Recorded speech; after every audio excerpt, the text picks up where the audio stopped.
Hai guys, jadi namaku Kezia. Di sini aku mau menjawab tentang perbedaan dari physical distancing sama social distancing. Jadi physical distancing itu adalah istilah baru yang dikeluarkan oleh Organisasi Kesehatan Dunia atau WHO. Istilah ini muncul agar orang-orang bisa tetap melakukan kegiatan sosial seperti berinteraksi dengan orang-orang. Pengertiannya merupakan tindakan yang dilakukan dengan cara membatasi fisik dengan menjaga jarak dengan orang lain. Terus apa sih pengertian dari social distancing? Jadi pengertiannya itu adalah membatasi. Jadi apa sih social distancing?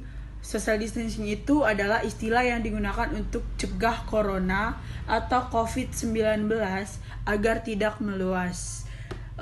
Apa sih maknanya? Maknanya itu untuk menjaga jarak sosial. Menjaga jarak sosial ini dilakukan dengan menghindari tempat yang banyak kerumunan seperti konser, festival, rapat, tempat wisata, transportasi umum, dan lain sebagainya.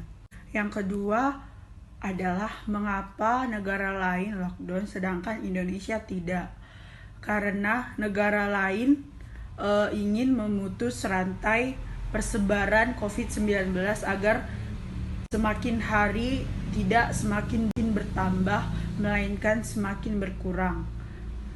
Terus mengapa Indonesia nggak lockdown? Karena menurut Indonesia sendiri, tidak semua negara akan baik dan berhasil menghadapi COVID-19 dengan melakukan lockdown.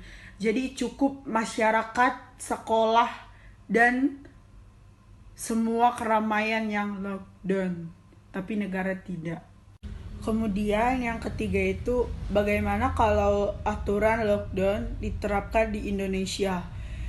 Jadi kalau aturan itu diterapkan di Indonesia akan mendapatkan dampak bagi ekonomi negara.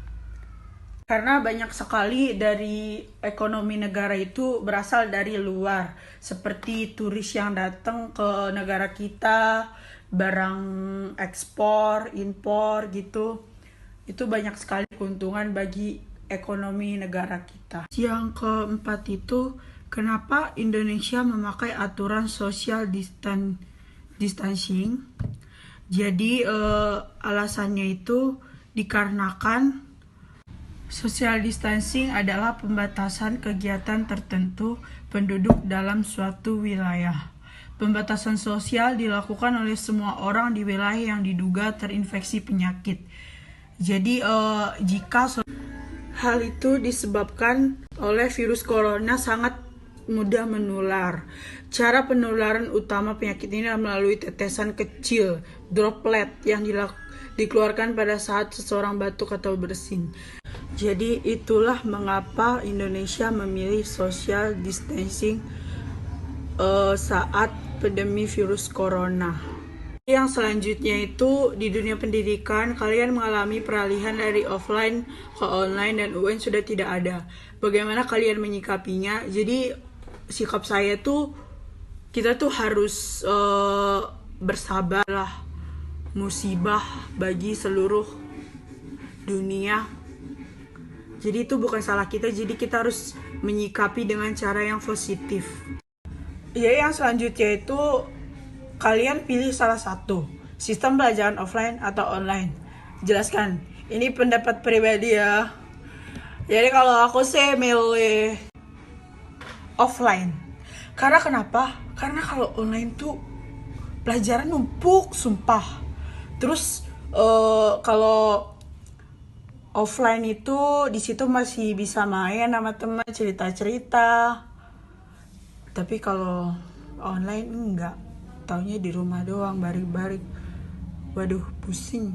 Jadi sekian video dari aku, Kezia. Semoga bisa menambah pengetahuan kalian yang tidak tahu, meskipun aku sebenarnya ngelihat dari internet. Ya udah, makasih. Dadah Pak Franky.